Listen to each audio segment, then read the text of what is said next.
bersyukur kepada Tuhan karena kebaikan Tuhan yang boleh Tuhan nyatakan bagi kita. Kita boleh datang kepada Tuhan di Ka'bahnya untuk beribadah kepada Tuhan. Saudara, ini adalah kesukaan Tuhan bagi orang-orang pilihannya. Kenapa kita harus datang kepada Tuhan? Karena kita membutuhkan Tuhan. Dalam hidup ini banyak masalah, banyak pergumulan. Sebab itu pergumulan-pergumulan yang ada, masalah-masalah yang terjadi hanya dapat diselesaikan apabila kita datang kepada Tuhan. Amin. Ya, puji Tuhan. Kita akan mendengarkan firman Tuhan. Firman Tuhan saya akan ambil di dalam kitab Nabi Yeremia. Yeremia pasal yang ke-31 ayat 31 sampai ayat yang ke-34. Firman Tuhan berbunyi sebagai berikut dalam terjemahan lama. Yeremia 31 ayat 31 mulai. Bahwa sesungguhnya hari akan datang, demikianlah firman Tuhan, apabila aku mendirikan perjanjian baru dengan orang isi rumah Israel dan dengan orang isi rumah Yehuda, bukan seperti perjanjian yang sudah kudirikan dengan nenek moyangnya, tatkala aku memegang tangannya akan menghantar mereka itu keluar dari negeri Mesir. Maka perjanjianku itu sudah dirombaknya, sebab itu kutolak akan mereka itu. Maka inilah perjanjian yang akan kubuat dengan orang isi rumah Israel kemudian daripada hari ini, demikianlah firman Tuhan, bahwa aku akan memberikan hukumku di dalam batinnya dan menyuratkan dia di dalam hatinya. Maka akulah baginya akan Allah, dan mereka itu pun bagiku akan umat. Dan tiada lagi mereka itu akan mengajar seorang akan seorang dan saudara akan saudara. Katanya, hendaklah engkau mengenal akan Tuhan, karena mereka itu sekalian akan mengenal aku daripada besar dan kecil. Demikianlah firman Tuhan, karena aku akan mengampuni segala kejahatannya, dan tiada aku ingat lagi akan segala dosanya. Demikianlah firman Tuhan. Ya, sampai di sana 34. Kemudian baca dalam terjemahan baru. Sesungguhnya akan datang waktunya, demikianlah firman Tuhan, aku akan mengadakan perjanjian baru dengan kaum Israel dan kaum Yehuda, bukan seperti perjanjian yang telah kuadakan dengan nenek moyang mereka pada waktu aku memegang tangan mereka untuk membawa mereka keluar dari tanah Mesir. Perjanjianku itu telah mereka ingkari, meskipun aku menjadi Tuhan yang berkuasa atas mereka. Demikianlah firman Tuhan. Tetapi beginilah perjanjian yang kuadakan dengan kaum Israel sesudah waktu itu. Demikianlah firman Tuhan, aku akan menaruh Tauratku dalam batin mereka dan menuliskannya dalam hati mereka. Maka aku akan menjadi Allah mereka dan mereka akan menjadi umatku. Dan tidak usah lagi orang mengajar sesamanya atau mengajar saudaranya dengan mengatakan, kenallah Tuhan, sebab mereka semua besar kecil akan mengenal aku. Demikianlah firman Tuhan, sebab aku akan mengampuni kesalahan mereka dan tidak lagi mengingat dosa mereka. Terima kasih. Silakan duduk. Ini adalah nubuatan daripada Nabi Yeremia. Nabi Yeremia dipakai oleh Tuhan untuk bernubuat kepada orang-orang pilihan Tuhan, yaitu orang-orang Israel dan orang-orang Yehuda. Nah, saudara, kita perhatikan apa yang sudah disuratkan, yang sudah kita baca dalam ayat pokok ini. Dikatakan oleh Nabi Yeremia, ya, bahwa waktunya akan datang di mana Tuhan akan mengadakan perjanjian baru dengan orang-orang pilihannya. Perjanjian artinya hukum yang Tuhan akan berikan bagi saya dan saudara yang hidup di akhir zaman ini. Saudara, berbicara tentang hukum-hukum Tuhan. atau perjanjian Tuhan. Memang tatkala Tuhan menciptakan langit dan bumi, Dia menciptakan segala sesuatu yang ada di bumi ini. Bahkan Dia menciptakan manusia. Dan saudara, dalam Dia menyelesaikan, semuanya baik, sempurna adanya. Tetapi saat itu pun di Taman Eden, Tuhan memberikan hukum, aturan. Kenapa saudara sekalian Tuhan kasih aturan? Karena segala sesuatu Tuhan yang atur. Tuhan yang atur menurut mau dan kehendak Tuhan. Meskipun manusia sempurna sama dengan Tuhan waktu itu, tetapi Tuhan sudah memberikan perjanjian, sudah memberikan hukum. Hukum apa itu? Yaitu Tuhan mengizinkan untuk makan secara gratis buah-buah yang ada dalam taman itu. Tetapi ada satu yang Tuhan larang, jangan dimakan. Tetapi apa yang terjadi? Apa yang dilarang Tuhan, itu yang dilakukan oleh manusia, sehingga manusia jatuh dalam dosa. Nah saudara kasih dalam Tuhan, berjalannya waktu, manusia pertama dikeluarkan dari taman yang indah. Dan di situ pun Tuhan tetap memperhatikan. Tuhan tetap menjaga mereka, meskipun mereka mengalami hukuman karena melanggar kehendak Tuhan. Dan Tuhan tetap memperhatikan, menjaga, dan menyertai. Dan Tuhan pun memberikan hukum-hukum. Ya, kalau kita memperhatikan bahwa Tuhan mau menyelamatkan manusia dari zaman ke zaman. Kita mengenal 3 zaman. Zaman Bapa, mulai dari Ibrahim, kemudian zaman anak, itu bangsa Israel, dan zaman Roh Kudus bagi saya dan saudara yang ada di akhir zaman ini. Semua ada hukum-hukum Tuhan, ada aturan-aturan Tuhan yang tak dapat tiada harus dilakukan umat manusia agar supaya mereka boleh selamat. Jadi yang melakukan hukum-hukum Tuhan selamat, yang tidak melakukan itu binasa. Zaman Bapa saudara sekalian, hukum yang berlaku yaitu yang penting percaya maka dia selamat. Kemudian diakhiri dengan sunat. Jadi orang waktu itu percaya saja selamat. Itu tergantung, itu keselamatan bagi pribadi dan keluarga. Kemudian zaman anak, ya, bangsa Israel, zaman itu yang diselamatkan Tuhan, yaitu orang-orang pilihan Tuhan Israel. Keselamatan berlaku bagi satu bangsa.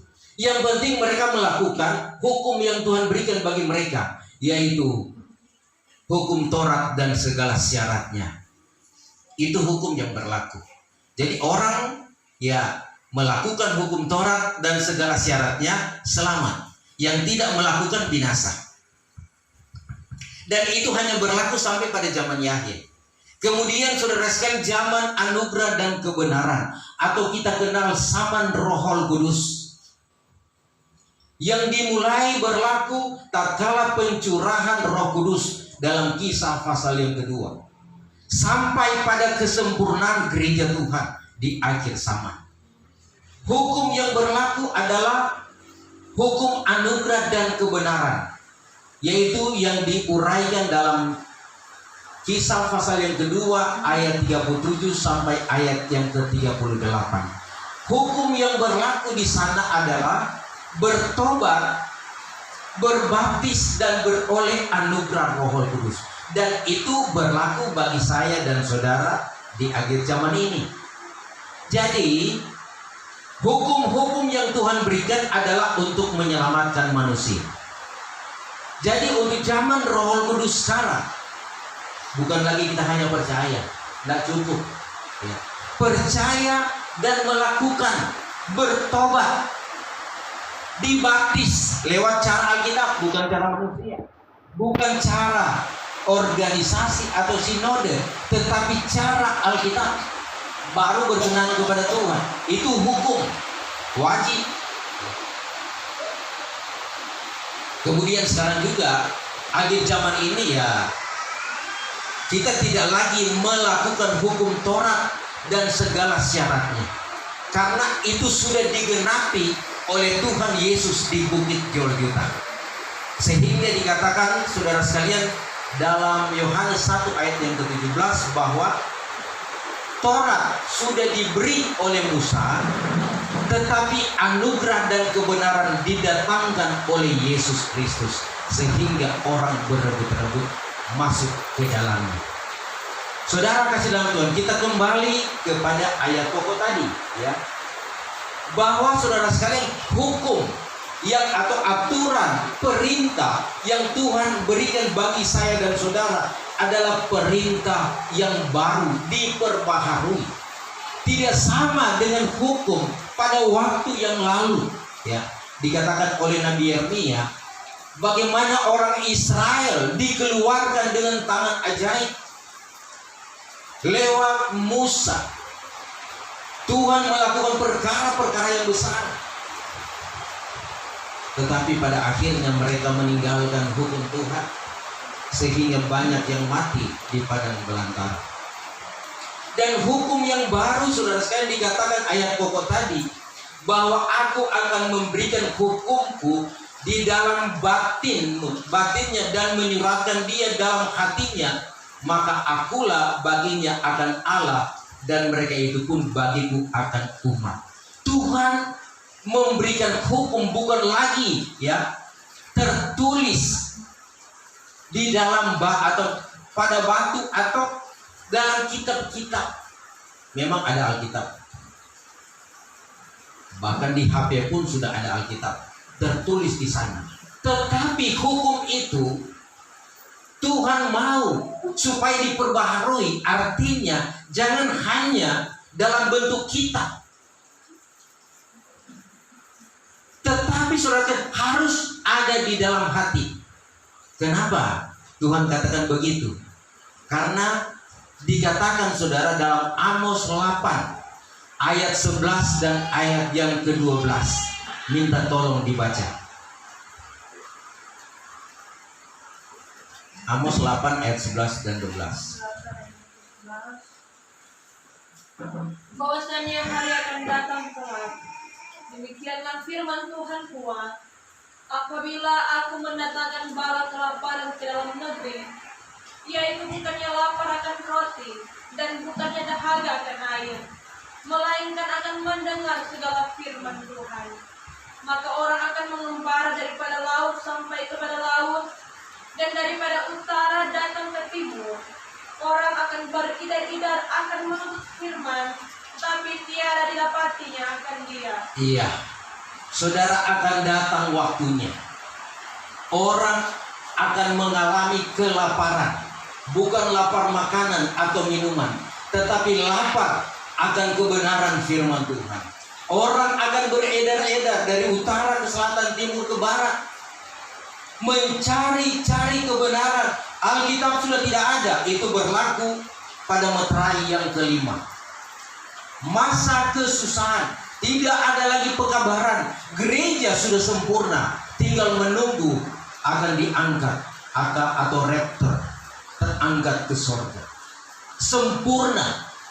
Tetapi orang yang tertinggal itu saudara mengalami penyiksaan yang besar, akan masuk pada zaman antikris. Nah, oleh sebab itu maksud firman Tuhan, karena satu kali kelak orang mencari firman itu sudah tidak ada lagi. Kenapa? Dihancurkan, dibakar oleh antikris, dan orang mencari kebenaran tidak ada.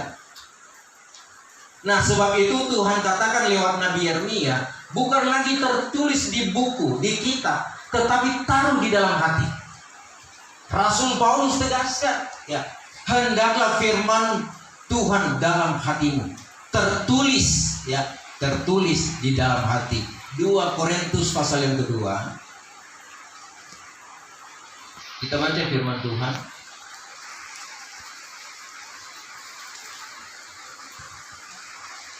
Maksud kami 2 Korintus pasal 3 ayat 2 mulai. Ayat 2 dan 3. Bahkan kamulah surat kiriman kami, yang tertulis di dalam hati kami, dan yang dikenal dan dibaca oleh orang sekalian. Maka nyatalah kamu menjadi surat Kristus yang ditulis oleh kami, tertulis bukannya dengan dawat, melainkan dengan Roh Allah yang hidup, bukannya di atas loh batu, melainkan pada loh, yaitu hati manusia. Iya, saudara, Paulus tekankan kepada orang Israel ya. Kamu adalah surat pujian kami yang tertulis di dalam hati kami, dan yang dikenal dan yang dibaca oleh orang sekalian. Karena telah ternyata bahwa kamu adalah surat Kristus yang ditulis oleh pelayanan kami, ditulis bukan dengan tinta tetapi dengan Roh dari Allah yang hidup, bukan pada loh batu melainkan pada loh daging, yaitu di dalam hati manusia. Jadi firman Allah ada di dalam hati, tertulis di dalam hati, bukan lagi di batu-batu ya. Karena batu-batu itu pun akan dihancurkan.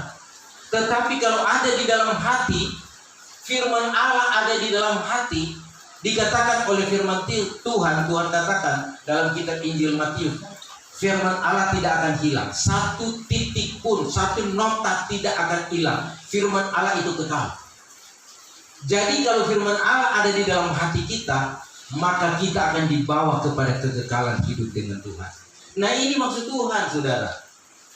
Jadi firman Allah jangan hanya sekedar kita dengar, tetapi mari kita taruh di hati. Setelah kita taruh dalam hati, kita renungkan siang dan malam. Kemudian kita melakukannya setiap hari. Tatkala kita sudah terbiasa dengan kebenaran, kita sudah terbiasa dengan hukum-hukum Tuhan, maka saudara sekalian, sorga itu bukan khayalan lagi, tetapi akan nyata. Karena kita sudah menikmati, kita bersekutu bersama-sama dengan Tuhan.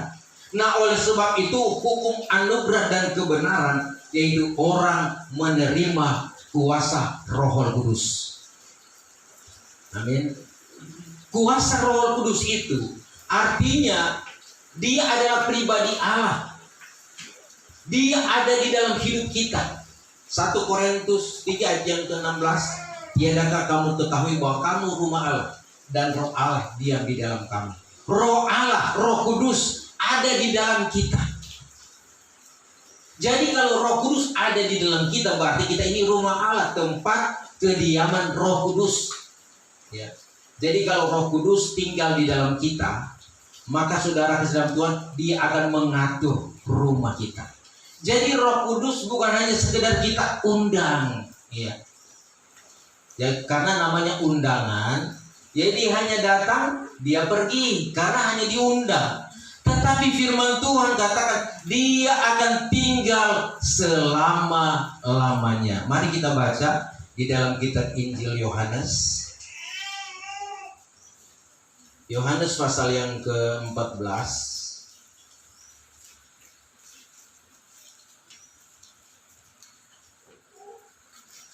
Coba baca ayat yang ke-16 dan ayat yang ke-26.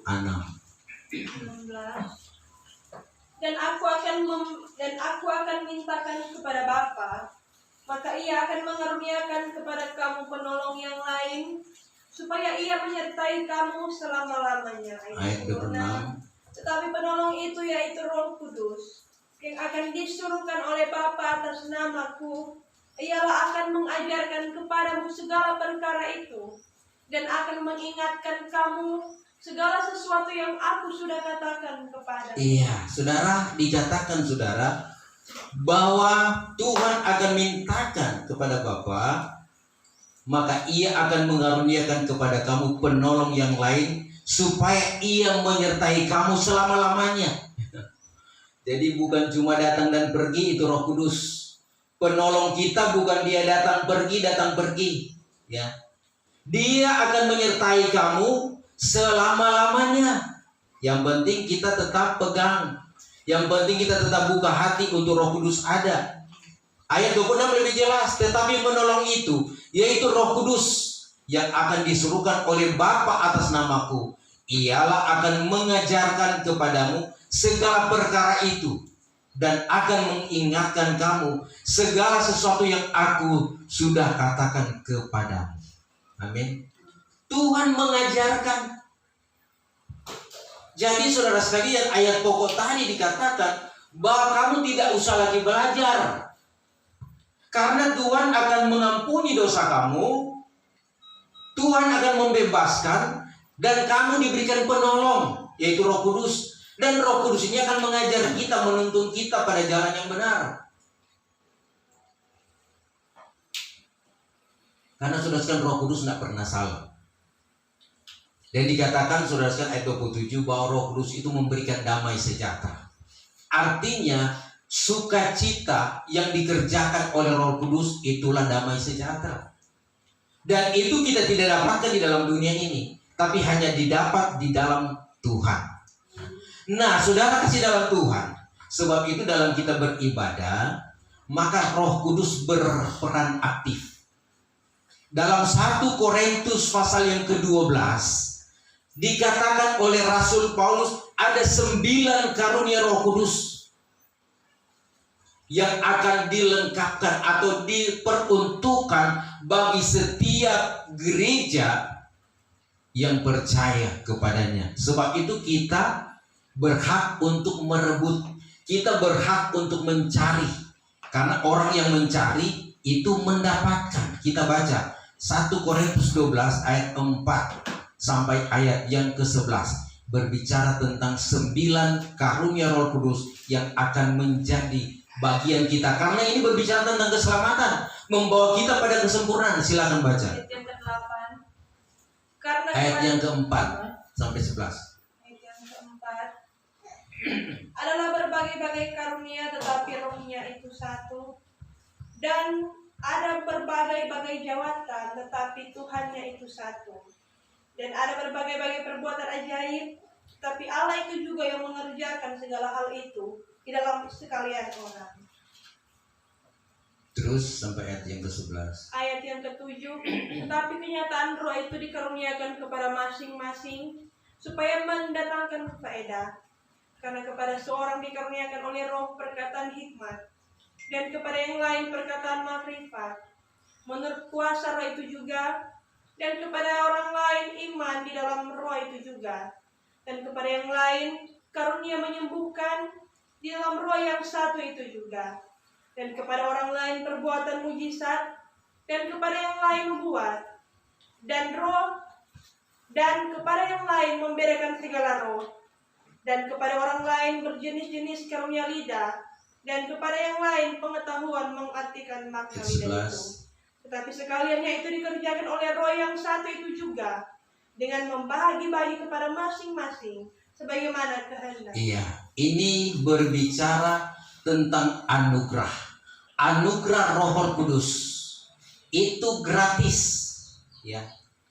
Tuhan memberikan secara gratis, bukan dibayar. Karena itu karunia itu tidak bisa dibayar dengan uang.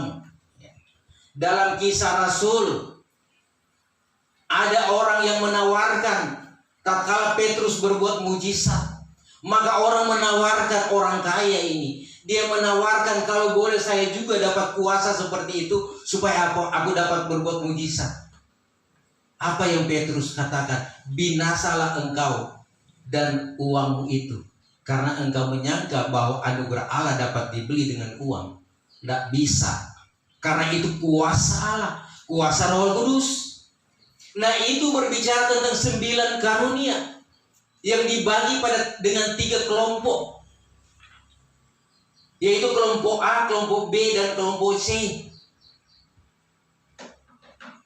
Yaitu saudara sekalian berbicara tentang karunia hikmat, perkataan marifat, dan karunia membedakan segala roh. Itu karunia kelompok A. Seorang hamba Tuhan, seorang pelayan Tuhan, pendeta gembala, dia harus memiliki 3 karunia ini. Karunia perkataan hikmat, perkataan marifat, membedakan segala roh. Hikmat artinya dia mendapatkan pengwahyuan dari Tuhan. mendapat pengetahuan dari Tuhan, yaitu lewat kebenaran firman Tuhan.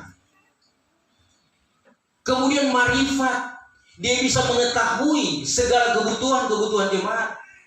Dan hikmat dan marifat bekerja bersama-sama.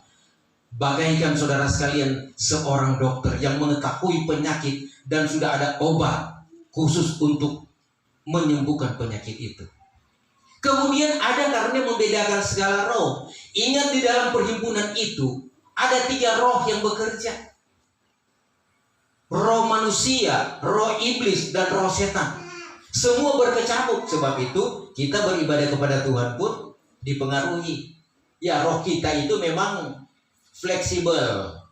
Bisa dikuasai oleh roh setan, bisa dikuasai oleh roh Tuhan. Tinggal mana kita mau berserah. Karena ini 3 roh bekerja, maka saudara sekalian, kita hamba Tuhan perlu memiliki karunia membedakan segala roh. Sehingga tatkala karunia berjalan, itu dapat dikontrol dari Tuhan atau bukan dari Tuhan. Atau kurang roh daging, roh manusia. Ada karunia membedakan sekali, dibedakan sehingga ibadah kita benar-benar dalam pekerjaan kuasa Roh Kudus. Sehingga tidak salah. Karena kalau hamba Tuhan tidak memiliki karunia membedakan segala roh, maka ada kalanya dia berkata-kata asing dalam ibadah, sampai pulang pun masih berkata-kata asing. Sehingga orang akan bilang, so stres dia. Ya. Karena hamba Tuhan tidak mengatur, tidak, saudara sekalian, memberhentikan masih dalam ibadah. Tidak dikontrol, tidak diusir, dipengaruhi oleh kuasa iblis. Sebab itu banyak gereja yang tidak lagi menerapkan karunia-karunia Roh Kudus. Karena takut tak salah, keterusan. Dan karunia Roh Kudus itu sejahtera. Bukan saudara sekalian nanti luka-luka baru kita terima Roh Kudus, tetapi sejahtera. Sebagaimana dalam Kisah 2, bagaimana Roh Kudus diturunkan oleh Tuhan dari sorga, maka dia turun seperti lidah-lidah api hingga di atas tiap-tiap orang, sehingga orang penuh dengan Roh Kudus hingga mereka mulai berkata-kata dengan kata-kata asing. Itu bahasa roh. Kemudian saudara sekalian, dikatakan karunia kelompok A ini berbicara tentang kehidupan gereja Tuhan atau kehidupan gereja pengantin. Kemudian 3 karunia yang berikut, yaitu karena iman, kesembuhan, dan mujizat. Tuhan akan berikan juga karena iman, kesembuhan, mujizat sebab kepada hamba Tuhan. Karunia kelompok B ini adalah pergerakan gereja Tuhan, pergerakan tubuh pengantin. Jadi kalau kita punya iman, ya kita bisa melakukan mujizat-mujizat, perbuatan ajaib, itu karena Tuhan. Tuhan yang mempercayakan ini karunia. Dan sebab itu kita berusaha rebut ini karunia. Tuhan akan berikan bagi orang yang mau, yang bersungguh-sungguh hati, terbuka hati, hidup di dalam Tuhan, berdoa, banyak waktu berdoa, baca Alkitab, mau doa dan penyembahan. Kita lakukan ini setiap hari. Boleh di rumah, jangan nanti di ibadah, tetapi kita lakukan setiap hari. Tuhan lebih tahu. Tuhan akan memberikan kepercayaan. Dan kemudian yang ketiga, yaitu karunia nubuat. Karunia apa lagi? Lidah dan karunia mengartikan makna lidah. Jadi dalam perhimpunan ada nubuatan, ada karunia lidah. Mengartikan makna lidah artinya hamba Tuhan itu harus memiliki. Dia bisa mengartikan, kalau tidak muncul nubuatan, itu kata-kata asing, itu bisa diartikan. Sehingga fungsinya sama dengan nubuatan. Karena kata-kata asing atau karunia lidah itu untuk menguatkan iman sendiri, karena dia berbicara langsung dengan Tuhan. Tetapi kalau nubuatan itu semua mendengar, semua mengerti, menguatkan iman jemaat. Dan karunia kelompok C adalah pernafasan gereja Tuhan, pernafasan gereja pengantin. Artinya orang yang percaya dikatakan gereja Tuhan, dia hidup, bergerak, dan bernafas. Saya dan saudara hidup, bergerak, dan bernafas. Ada pemberitaan yang benar, ada kuasa yang berjalan, ada mujizat yang terjadi, ada suara Tuhan, maka kita mengalami pemulihan. Setiap hari kita dibaharui, dan ini adalah hukum Tuhan yang Tuhan berikan bagi saya dan saudara. Memang saudara, di dalam kitab Markus pasal yang ke-12 ya, ada 2 hukum yang Tuhan berikan bagi saya dan saudara, yaitu saudara sekalian, kasih, hukum kasih, kasih kepada Allah dan kasih kepada sesama manusia. Ini hukum yang terbesar. Jadi yang pertama dalam hidup kita, mengasihi Tuhan lebih dari segala perkara. Kemudian mengasihi sesama manusia seperti diri sendiri. Karena dari hukum inilah semua hukum-hukum yang ada di dunia ini berkembang. Jadi berbicara tentang hukum, dunia tanpa hukum maka kacau. Tidak ada aturan, maka orang akan berbunuh-bunuhan.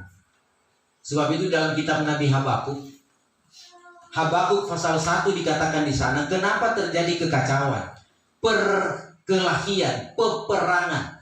Ya. Karena hukum itu dihalai-balaikan, hukum itu diputar-balikan. Ya.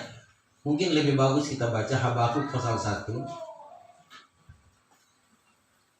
Kita baca mulai ayat 1.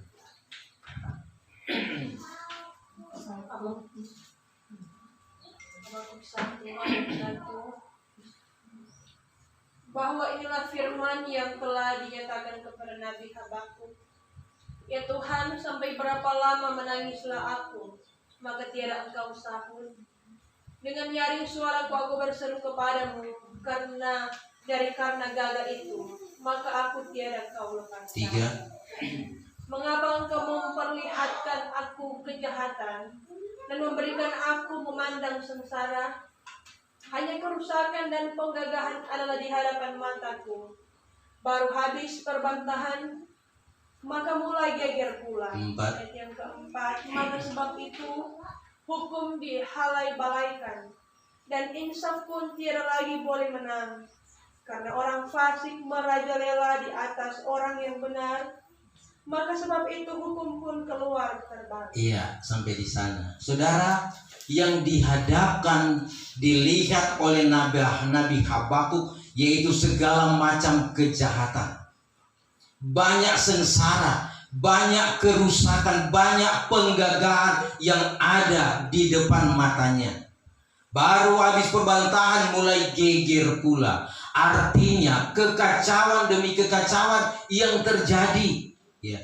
Kenapa hal itu terjadi? Ayat 4, sebab hukum dihalai-balaikan atau hukum diabaikan, dan insaf pun tiada lagi boleh menang. Karena orang fasik atau orang jahat merajalela atas orang yang benar, maka sebab itu hukum pun keluar terbalik. Hukum diputar-balikan, dan inilah dunia yang kita lihat sekarang. Sebab itu pengkhotbah atau Al-Khatib katakan, di dunia ini sia-sia. Dikatakan di pengadilan pun tidak ada keadilan. Ya. Karena hukum yang ada, yang berlaku sekarang, hanya untuk menyenangkan manusia. Yang benar disalahkan, yang salah bisa dibenarkan. Karena apa? Karena uang, karena jabatan, karena kekuasaan. Dan inilah yang dialami oleh Nabi Habakuk. Dia menangis, Tuhan melihat keadaan begini, bagaimana mau jadi. Kadangkala juga kita diperhadapkan di hari-hari ini dengan hal-hal yang demikian. Kenapa orang jahat lebih berkuasa? Orang baru membuat kejahatan, bebas ke sana kemari. Baru bunuh orang, baru mencuri, bebas ke sana kemari. Sedangkan orang benar itu teraniaya. Dan itulah hukum yang terjadi. Sebab itu saudara, di tengah-tengah dunia ini apa yang kita mau cari? Carilah Tuhan dan hiduplah. Cuma Tuhan satu-satunya tempat berteduh. Manusia tidak dapat menolong kita seperti Tuhan menolong kita. Meskipun suami kita, istri kita, anak-anak kita, meskipun mereka sudah punya jabatan, punya kedudukan, atau mungkin anak-anak kita sudah jadi polisi, jadi komandan, tidak bisa menolong kita. Artinya dia bisa tolong tapi terbatas. Tapi kalau Tuhan itu tidak terbatas. Sebab itu Raja Daud katakan, berharaplah kepada Tuhan daripada berharap kepada manusia. Jadi bukannya manusia kita abaikan, tetap kita hargai. Karena kita masih hidup di dalam kelompok manusia yang ada di dunia ini, saling menolong. Ya. Tetapi yang utama Tuhan. Saudara, Raja Daud dia berhikmat, dia berbudi karena dia pegang hukum-hukum Tuhan. Orang yang memegang hukum-hukum Tuhan itu mengalami kesejahteraan. Firman Tuhan mengajarkan, kalau kita dengar hukum Tuhan, kita pegang janji Tuhan, maka kita akan mengalami damai sejahtera.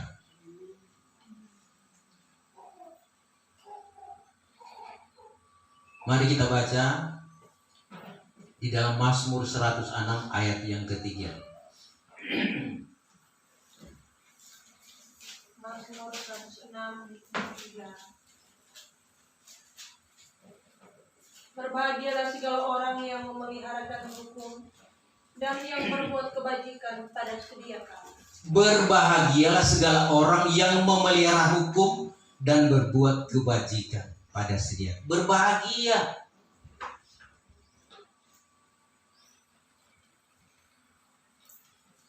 Jadi saudara sekalian, berbahagia orang yang pegang hukum-hukum Tuhan. Mazmur 119 ayat yang ke-100 ya. Raja Daud katakan, aku bijaksana daripada segala orang-orang tua, sebab aku memelihara hukum-hukum Tuhan. Coba baca lebih jelas. 100. Dan aku bijaksana daripada segala orang tua-tua, sebab aku telah memeliharakan hukum. Iya. Saudara, luar biasa saudara sekalian, kalau kita memegang hukum-hukum Tuhan, kita akan jadi bijaksana. Bijaksana artinya orang yang bijak. Orang bijaksana itu tidak dapat membedakan yang benar dan yang salah, yang jahat dan yang baik, dia dapat bedakan. Itu orang bijaksana. Karena apabila datang waktunya, maka Tuhan Yesus katakan dalam Matius 25, ada 10 anak darah. Semua pengantin menantikan sang pengantin laki-laki, tetapi 5 bodoh dan 5 bijak. Yang bodoh ini, ya, mereka sudah jadi calon pengantin, so tunggu-tunggu pengantin, tetapi apa? Kehabisan minyak, tidak berjaga-jaga. Tetapi yang bijaksana ini, mereka sudah rasakan tetap berjaga-jaga, walaupun mereka sama-sama tertidur, tetapi dalam tertidur pun mereka berjaga-jaga, sehingga mereka melihat, aduh, minyak tinggal sedikit, tambah lagi. Karena tatkala pengantin itu terlambat datang, maka mereka sudah punya persediaan. Artinya kehidupan kita menantikan Tuhan, orang perlu berjaga-jaga, karena kita bijaksana. Nah, taruhlah hukum-hukum Tuhan. Raja Daud katakan, aku tidak berdosa kepada Tuhan karena hukum-hukum Tuhan. Bahkan selalu hatinya terbuka untuk hukum-hukum Tuhan. Dia katakan, selidiki aku Tuhan, periksa hatiku. Jika ada yang salah, Tuhan keluarkan dan tuntun pada jalan yang benar. Ini satu contoh perjalanan iman saya dan saudara. Selalu minta petunjuk-petunjuk Tuhan. Bangun pagi-pagi, bangun mesbah doa, berdoa kepada Tuhan dan minta tuntunan Tuhan sepanjang hari. Didoakan di doa pagi, sehingga hari itu kita bisa lewati karena pertolongan Tuhan. Tapi kalau orang tidak berdoa, kira-kira bagaimana? Kadang-kala orang tidak sangka, so tertusuk duri. Kadang-kala hal-hal yang kita harapkan baik terbalik jadi jahat. Yang kita harapkan berkat ternyata kutuk. Karena apa? Tidak bangun mesbah doa, tidak bangun hubungan dengan Tuhan dari awal. Karena kita manusia terbatas, maka selalu kita cari hubungan dengan Tuhan. Mungkin dalam perjalanan kita lupa berdoa, tapi karena sudah doa pagi disertai Tuhan, maka amanlah. Mungkin dalam setiap acara tanpa berdoa kita sudah makan, kita sudah cakup dalam doa pagi itu. Tetapi tatkala kita tahu dan sadar belum berdoa. Dan inilah Tuhan ingatkan, Tuhan memberikan aturan agar supaya aturan ini kita patuhi, dan percayalah bahwa aturan Tuhan itu sempurna. Hukum Tuhan itu sempurna dan adil, bijaksana. Orang jahat akan menerima dia punya upah. Sebab itu jangan kita pusing dengan orang-orang jahat, orang yang selalu memfitnah kita, orang yang tidak mempedulikan kita. Tidak usah pusing, kita peduli saja dengan orang yang baik. Berpedulilah dengan Tuhan, dengan kebaikan Tuhan, sehingga hidup kita akan tenang dan fresh. Karena ingat, hidup kita di dunia cuma sementara. Apa yang kita mau pikirkan di hari-hari ini? Pikirkan perkara-perkara di atas. Taruh firman, taruh hukum-hukum Tuhan dalam hati, dan lakukan dan beribadah kepada Tuhan. Tuhan memberkati. Ini firman Tuhan, dan kita akan mempersiapkan diri untuk kita masuk pada doa.